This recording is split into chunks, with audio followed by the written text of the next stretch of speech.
The person whose thought we're going to examine today is usually considered one of the most important philosophers of the 17th century, but the irony of that is this, that by trade and by even desire, he was not, strictly speaking, a philosopher. Philosophy was something of an avocation for him, something he dabbled in, more or less. Nevertheless, he made some dramatic contributions to the history of theoretical thought. His name is Gottfried Wilhelm Leibniz, and I'll write his name on the board because it's not one that you just automatically assume you can spell. This is a Z, by the way. Leibniz. German philosopher who, like Descartes, had been educated in the scholastic tradition of the Roman Catholic Church. One of his claims to fame historically is that he shares the historic accolade for being the inventor of calculus with Newton. But he was a first-rate, world-class mathematician. Notice that that was also true of Descartes, and it was true of Pascal, whom we'll look at later, God willing. But in any case, Leibniz is noted basically for three things. As a mathematician, he also became well enough known and was kind of a people person and was introduced into the world of diplomacy. And he tried very hard to heal the breach between Roman Catholicism and Protestantism. He was a conciliatory person, and he was looking for ways to bring unity out of conflict. And that was true not only at the political realm or in the ecclesiastical realm, but also in the philosophical and mathematical sphere. He kept coming back to his own mathematical paradigms in order to find rational solutions to problems that had become, in many cases, quite emotional. And he also had the desire, as the disciples of Descartes did, to reconstruct theology so that the new science, which was more and more embracing a mechanistic view of the universe, would not displace God. And so he wanted to develop a way of making God necessary to the scientific theories of his day. Now, he didn't embrace occasionalism, as the French disciples of Descartes did, but he developed a very elaborate theory of metaphysics that is interesting. Virtually no one accepts it today, but it's interesting, and it's called his system of monadology. And that's one of the innovations for which he is famous. The second innovation for which he is famous is the development of what is called the law of pre-established harmony. But that for which he's perhaps most famous is for his delicate theodicy. Now, I'm going to go over these quickly today and hope I don't cause you to swim in the soup of confusion. I'm going to be very brief about this first point because of all of the aspects of Leibniz thought, the one that is most complex and most difficult to handle in brief is his whole system of thought called monadology. In his understanding of reality, he believed that the world was made up, and all things were made up, of tiny little units of life or of reality that, again, had very strange characteristics to them. And as I said, that's about all I'm going to say about it, except that these individual units or monads about which he theorized had no secondary causality between them. They had no secondary causality between them. Now remember what we mean by secondary causality, the idea that one force imparts energy or a force to something else. But these tiny little units of which everything is made, or in each one was kind of a microcosm of the whole universe, and each one had a kind of ability to be alive, or to have what he called petite perceptions. You are a perceiving being. You think, you see, you taste, you touch, you smell, and so on, and you have a highly developed sense of consciousness and your ability to think and reflect upon things. But for Leibniz, the whole world is alive, because the whole world is made up of these little monads. Each monad at least has vague, simple, basic perceptions of the world. So it's not all that far from the American Indians' idea that everything is alive, including rocks and so on. This is one of the things that prompted Edwards' question later, what do sleeping rocks dream of? You know, they were having their own petite perceptions. But in any case, of course, his answer was nothing. But in any case, where the monadology comes in to our consideration of this whole question of causality is at this point. He believes that from all eternity, God, who creates everything on the basis of these units of being, called monads, programs each one of these individual units with their perceptions, with their thoughts, with whatever they had, from all eternity.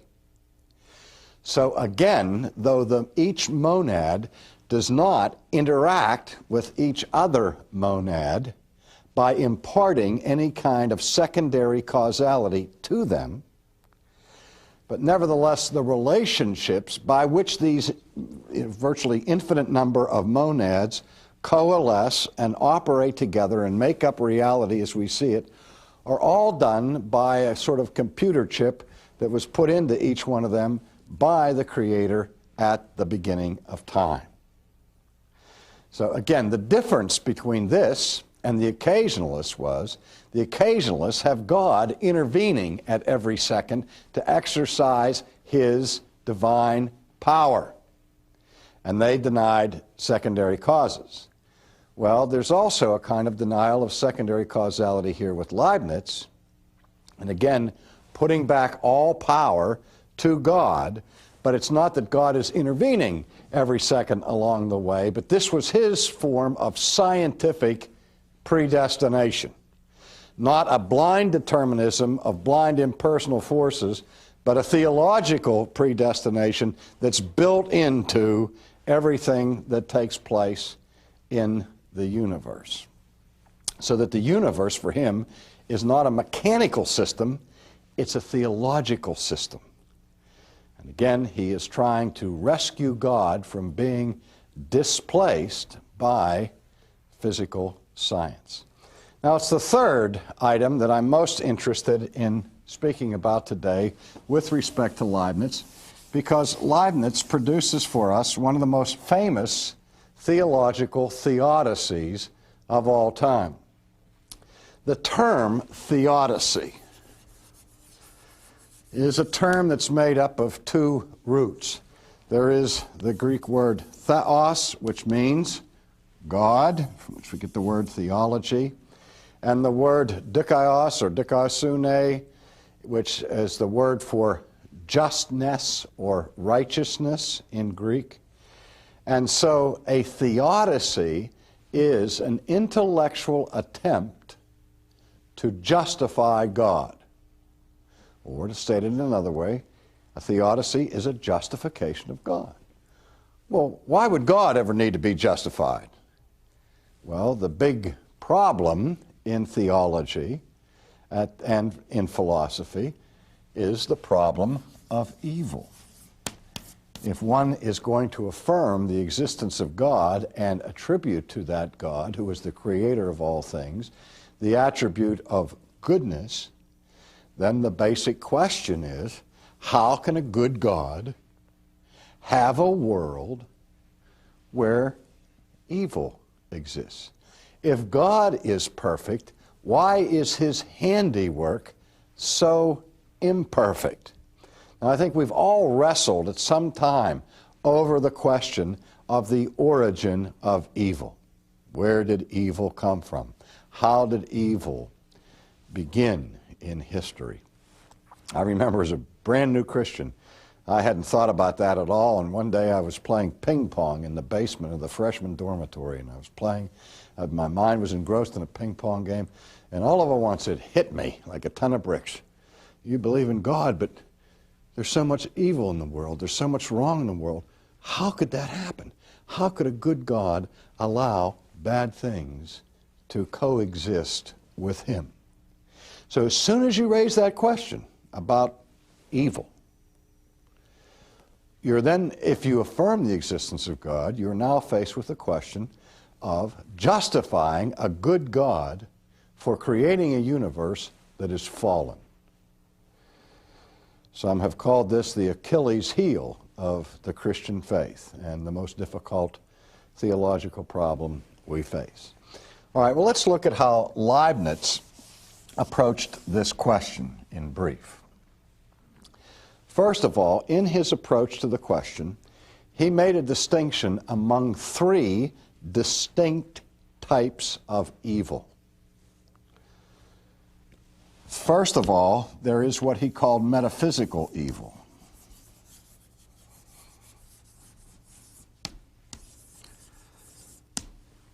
And I'll give a definition of that. Metaphysical evil is something akin to the way Plato thought. Metaphysical evil means some imperfection of being in the universe. Metaphysical evil would be the lack of pure, perfect being that is basic to anything that is finite. Only an infinite being has metaphysical perfection, according to the philosophers. Anything that's finite, anything that's changing, anything that's in a state of flux, anything that has the category that we've talked about many times already of becoming, is not as high a level of being as pure being or as supreme being. So that only pure being or supreme being, eternal, perfect being, would be perfectly metaphysically good. And anything, again, that is changing, finite, derived, dependent, contingent, and so on, would be a lower level of being, so it is called metaphysical evil. Now, I'm going to put quotes around that word evil, because what that means simply is that it is imperfect, it is less in the fullness of being than God. Now, the second kind of evil that Leibniz delineated was what he calls physical evil. Now, what he means by physical evil is disease, natural catastrophes or calamities like earthquakes, fires, floods, volcanic eruptions, all of those things by which nature can wreak havoc on the inhabited people of this world. Those are called by him physical evil. They bring harm physically to us and to the world. So that's physical evil. And then the third category, again I'm going to put quotes around the word evil. The third category is the category of moral evil. Now, remember when we started this, and we said, if God is good, how could he create a world where there's so much evil? Usually, what we're thinking about when we think about evil there is we're thinking about moral evil. But we also worry about those catastrophic events that take place in this world that insurance companies are still fond of describing as, quote, acts of God. the flood, the tornado, the earthquake, and so on, that bring unbelievable misery and pain to the world. And so you also, even if we didn't have such a thing as moral evil among ourselves, we would still ask the question about God's character, about creating a universe where all these bad things happen. Remember, this was one of the basic questions that the disciples came to Jesus about during his earthly ministry, when the word had come out about the temple that had been under construction, that it fell on these innocent people, and then that Pilate had mingled the blood of the blood of the sacrifices of the worshipers with the blood of the sacrifice, in a slaughter that we hear of only in that instance in the New Testament. And basically the question that the disciples are raising is, how could God allow these things to happen? I mean, here are these people minding their own business, walking down the street, and all of a sudden this temple falls over and it crushes them to death. It was a physical accident. Nobody intended for the temple to fall or the tower to fall. It was an act of nature or of physical consequences where nobody pushed the tower over on top of these people. So, how can a good God allow Vesuvius to erupt and bury the city of Pompeii in volcanic ash? Where's God in all of this? Of course, Jesus answers the question, unless you repent, you shall all likewise perish. Because following the Old Testament, the presence of physical evil, the presence of death, the presence of disease, the presence of conflict in the creation is all tied into the moral evil of human beings that is part of the consequences of the fall. But that's another approach. Because if we say that, we still have to ask, where does this come from? Where does the moral evil come? Well, the way that Leibniz approached this, as I said, was first he distinguished among the three different types of evil, and then tried to posit a relationship between each one of these. That is to say, again, he still has his monadology theory, is that moral evil flows out of physical evil, and physical evil and moral evil both flow out of metaphysical evil. That is to say, they are necessary consequences of a metaphysically imperfect creation.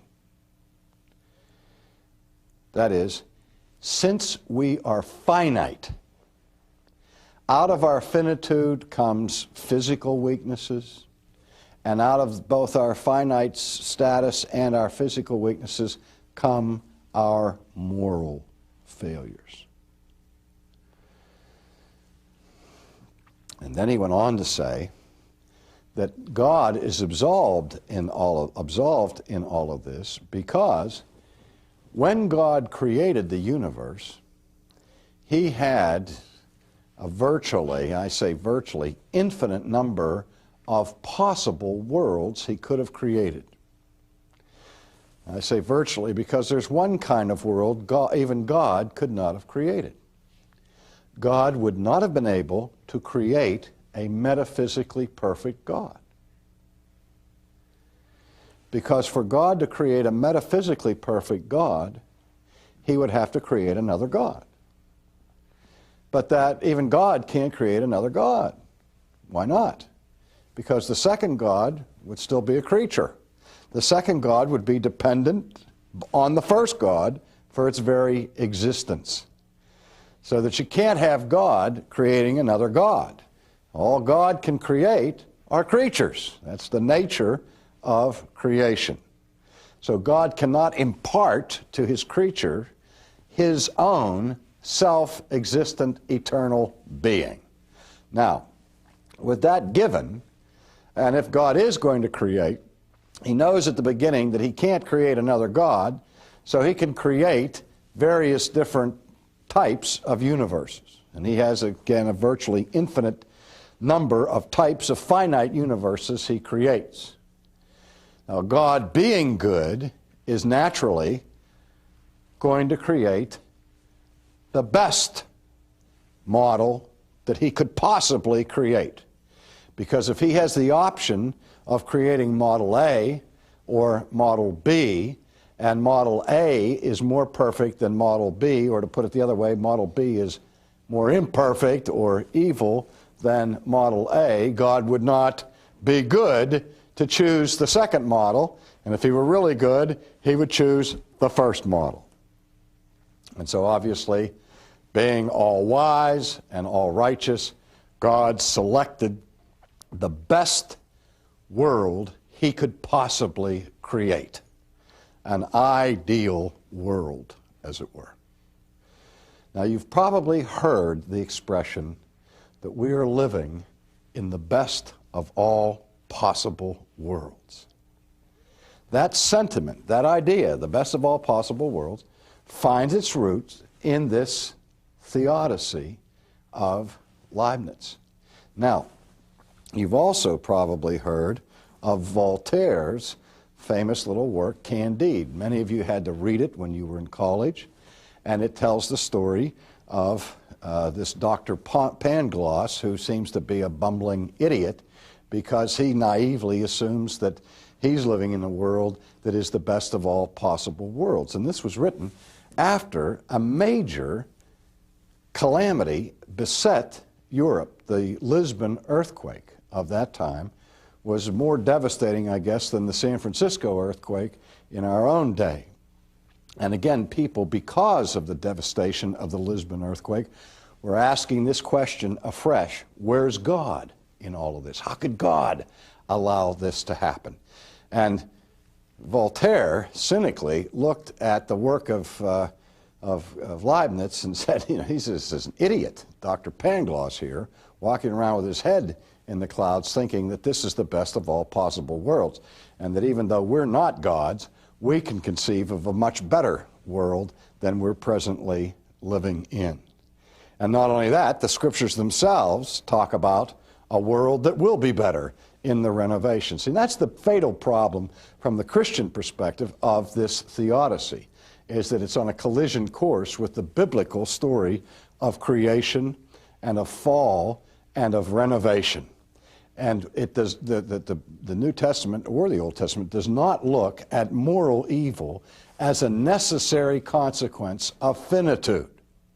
Now, that's the critical point, because in our modern day, there are many, many theologians and psychologists who eliminate responsibility of real moral evil, saying that we just do what comes naturally, that sin is a necessary consequence of being a finite creature. We are human, after all. To err is human, to forgive is divine. And so from a Christian viewpoint, this attempt to justify God fails because it, first of all, doesn't justify God, and second of all, doesn't square at all with the view of moral evil that we find in classical Christianity.